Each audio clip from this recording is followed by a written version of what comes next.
아침마다 말씀으로 밝은 빛을 채우네. 오늘 말씀 14장을 보면 두 주요 인물이 나오죠. 아브라함과 그의 조카 롯이 나옵니다.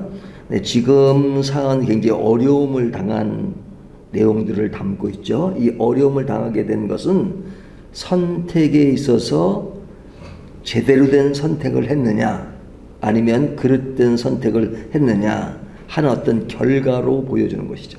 선택을 잘하면 좋은 결과를 얻고 선택을 잘 못하면 어려운 결과를 얻는다. 이것은 너무너무 당연한 일이죠. 근데 선택의 기준이 무엇이었느냐? 롯은 단기간에 좋은 것을 본 겁니다. 딱 소돔과 고모라를 보니까 너무너무 좋아 보였어요. 그래서 그것을 택했습니다. 하지만 지금 당한 이 내용들은 뭐예요? 굉장히 어려운, 그 어려움은 선택을 잘 못했기 때문에 그런 것이다 하는 것을 보여준 것입니다. 롯이 소돔과 고모라를 선택할 때는 그것이 보기에 풍요롭고 그리고 아름다운 땅이었지만 결과적으로는 그것은 죄악과 전쟁의 위험이 도사리고 있는 땅이었던 것이죠.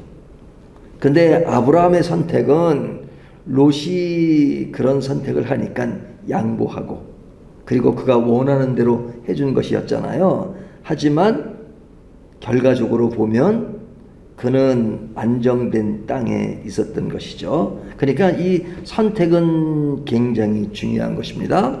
근데 이런 선택에 대한 문제를 이렇게 원리적으로 얘기하면 누가 옳은 것이냐? 그러면 당연히 아브라함의 선택이 옳은 것이잖아요. 그리고 또 성경적 교훈을 따진다면 선택을 잘해야 된다. 선택 못하면 롯과 같이 되고 그리고 선택을 잘하면 아브라함처럼 된다. 그러면 너무너무 내용이 간단하죠. 또 그 선택에 대한 이야기가 틀린 말은 아니잖아요.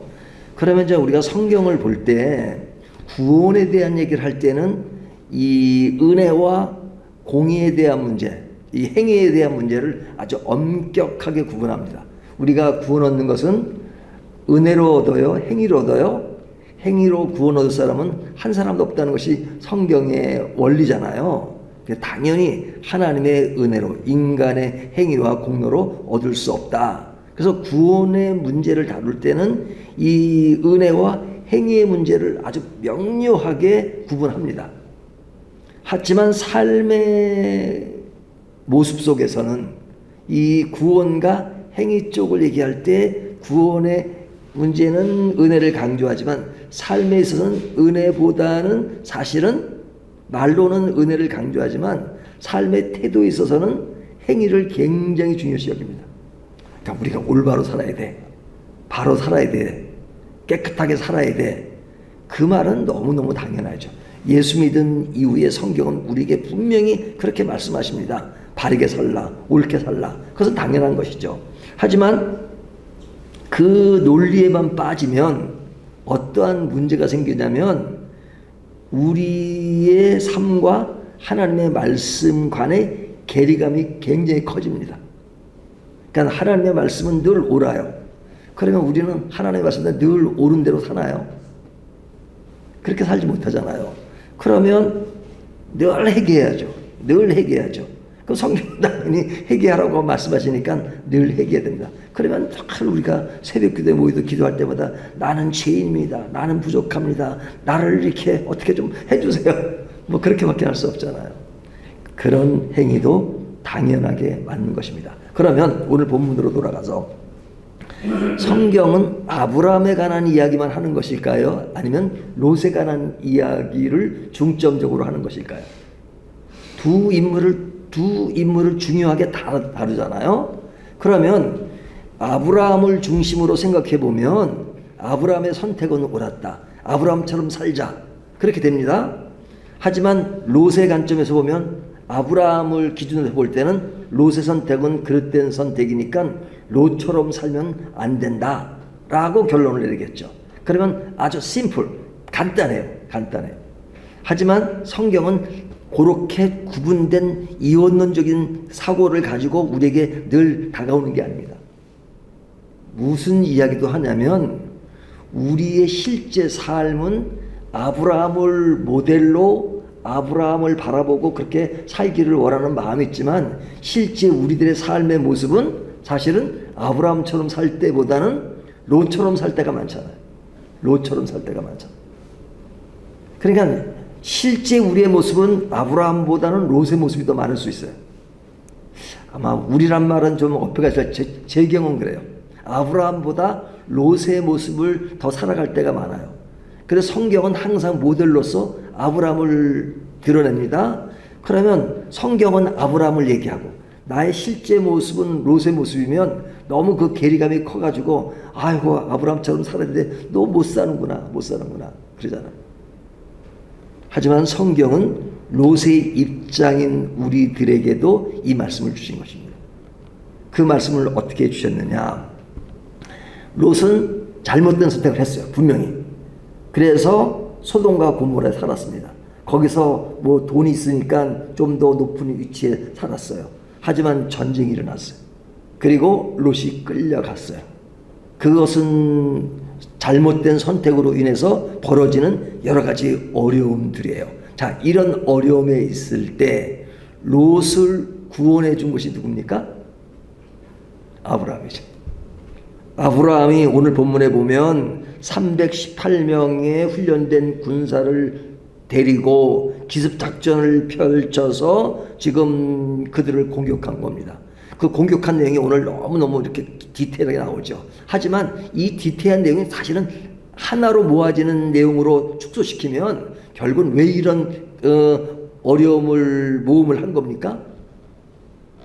그의 조카 롯을 구하기 위해서 그런 겁니다. 롯이 끌려갔으니까 자기 조카를 구해야 되니까, 그러니까 자기에게는 너무너무 위험한 일이에요. 군사적으로도 보면 지금 여긴 연합군을 형성하고 있잖아요. 아브라함이 318명의 군사를 데리고 하나님이 이기게 해주셔서 승리를 했지만 사실은 굉장히 위험한 모험입니다. 하지만 이 모험을 감행한 것은 누구를 위한 거예요? 그의 조카 롯을 위한 것이죠. 그렇다면 이 본문은 우리에게 우리의 상태는 롯과 같은 위치에 있지만 아브라함 같은 인물을 통해서 우리를 그 어려움 속에서 구원해 주신다, 구출해 주신다 하는 메시지를 주고 있잖아요. 그렇다면 이 괴리감은 덜해지죠. 그러니까 우리는 정답대로 되는 것을 좋아해요. 그러나 실제로 정답대로는 못 살아요. 정답대로 못 사는 것에 대해서 하나님은 정답대로 못 사니까 끝이야, 그렇게 말씀하시는 것이 아니고 정답대로 못 사는 우리들을 보시고 그래 알아. 그러니까 네가 지금 롯과 같이 굉장히 위기에 처했지, 내가 구해줄 거야. 아브라함을 통해서 너를 구해줄 것이야 라고 롯과 같은 심정에 있는 우리들에게 하나님은 아브라함 같은 인물을 통해서 우리를 어려움 속에서 헤어나올 수 있도록 해주신 겁니다. 선택은 잘못된 선택이었어요. 하지만 선택은 잘못해서 끝이라는 게 아니라 그래 잘못할 수 있어, 그러니까 올바르다고 말할 수는 없어. 하지만 이미 선택한 것이니까 지금부터 내가 너를 구해줄 것이야 라고 지금 아브라함을 통해서 롯을 구해주는 하나님의 은혜의 모습이 구원을 얘기할 때만 아니라 삶의 현장에서 그런 은혜로서 우리를 구해주는 모습을 오늘 본문이 그리고 있는 겁니다. 또 하나 이야기는 뭐냐면 롯이 구출되고 그리고 아브라함이 돌아오잖아요. 돌아왔을 때 지금 누가 나타납니까? 뒤에 보면 저희가 다 읽진 않았지만 롯을 구출한 아브라함이 왔을 때 멜기세덱이 나오잖아요. 그 멜기세덱이 나와서 지금 그 아브라함을 축복합니다. 승리 후에 아브라함에 나타난 멜기세덱은 하나님의 제사장으로서 축복을 선언합니다. 하나님이 너에게 복을 주실 것이다 하는 그 이야기를 합니다. 자, 이 이야기는 지금 아브라함은 전쟁에 승리하고 왔지만 사실은 뒤에 보면 아브라함도 인간이기 때문에 불안한 모습이 있죠. 지금은 전쟁에 이겼지만 그러나 아주 급습을 해가지고 이긴 거예요.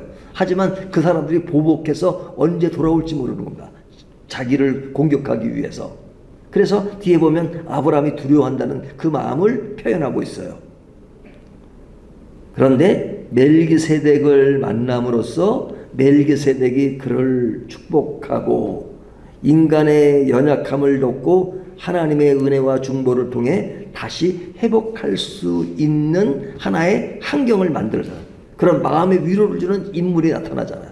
그러니까 아브라함에게도 하나님의 위로가 되는 말씀을 하는 겁니다. 아브라함이 자기의 승리에 도취되지 않고 하나님께 모든 것을 돌리고 인간의 교만에 빠지지 않는 그런 모습을 마지막에 피력하는 것은 뭐냐면 아브라함이든 롯이든 우리는 늘 하나님의 은혜 아래에 있는 것입니다. 그 은혜 아래에서 내 인생은 내 힘만으로 되는 것이 아니고 내가 항상 올바른 선택을 해서 올바른 결과만을 얻는 것이 아니지만 그런 가운데서 하나님의 은혜가 있기 때문에 내가 살아갈 수 있는 것이구나. 내가 이 자리에 설 수 있는 것이구나. 그래서 다시 한번 모든 것을 총정리해서 하나님께 감사하는 태도가 지금 아브라함이 멜기세덱을 만나서 그에게 자기 교만에 빠지지 않고 내가 지금 전쟁에 승리했으니까 나는 위대한 존재야 라고 말하지 않고 모든 것을 하나님께 전하는 그런 모습을 은혜의 맥락에서 오늘 본문이 이야기한단 말이죠. 그러니까 우리의 신앙의 흐름이 늘 하나님께 집중하라는 이야기는 뭐냐면 하나님께 집중하지 않으면 인간에 나타나는 현상, 좌절하면 확 넘어지고 또 좋으면 항상 내가 좋아서 막 그냥 내가 잘한 것이고 항상 그렇게 결론이 나요. 하지만 사실은 잘한 것보다는 못한 것이 우리의 삶의 현장입니다. 그래 못할 때마다 나를 자학하고 나를 좀 심하게 박해하고 그래서 나는 이거밖에 안 돼. 그러니까 나는 이거밖에 안 된다고 하는 사람은 그래도 좀 신앙적인 양심이 있는 거죠. 근데 양심이 묻어지면 겉도 모르고 항상 자기 잘난 맛으로 살잖아요. 그리고 문제가 생기면 이것은 어떻게 하나님이 해줘 내가 해야지 라고 자기 독립적인 그 자기 힘에 의존하는 것에 의존한단 말이죠. 하지만 오늘 본문은 우리가 잘할 때도 하나님이 칭찬하시고 격려하시지만 못할 때 끝이다가 아니라 못하는 우리들에게 구원의 초점이 은혜로 이야기한다면 삶의 영역에서도 우리에게 늘 은혜로 다가오십니다. 그래서 오늘 본문을 보면 우리가 아브라함에게도 적용해야 되지만 롯에도 적용해 볼 필요가 있죠. 우리가 성경에 나오는 인물들 보면 좋은 인물들을 다 그렇게 나랑 적용하려고 그러지 그냥 뭐 조연만 돼도 적용하고 싶어 하지 않잖아요.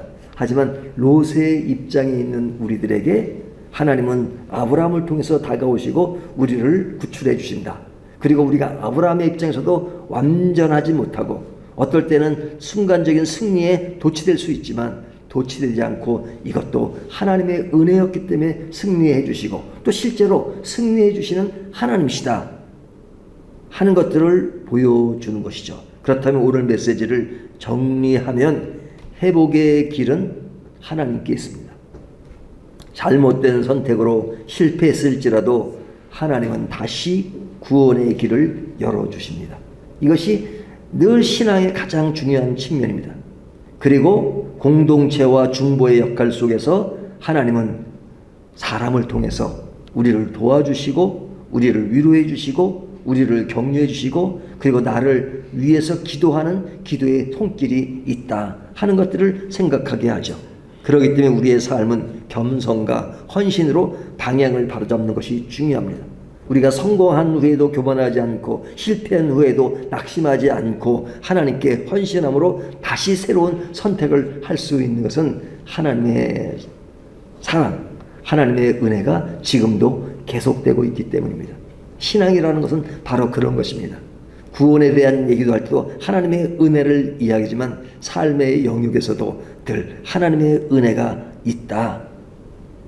그래서 나는 정답대로만 살 수 없는 인간이지만 그런 기계적인 정답을 하나님이 우리에게 주시는 것이 아니라 늘 삶의 영역에서 우리들이 생각할 수 없는 손길을 통해서 구원해 주시고 구출해 주시고 인도해 주시고 늘 보살핀다 하는 그런 생각을 하면 하나님은 지금도 나와 함께 계시구나, 지금도 역사하시구나, 나의 부족함을 야단만 치시는 것이 아니라 오늘도 사랑으로 이끌어 주시는구나 하는 메시지로 늘 격려가 될 수 있는 것이겠죠. 오늘도 이 말씀이 우리에게 격려가 되는 말씀이 되시기를 주님의 이름으로 축원합니다.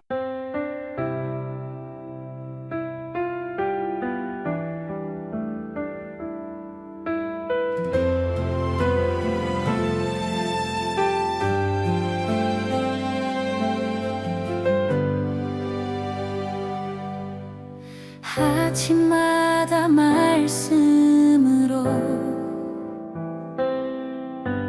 밝은 빛을 채우네.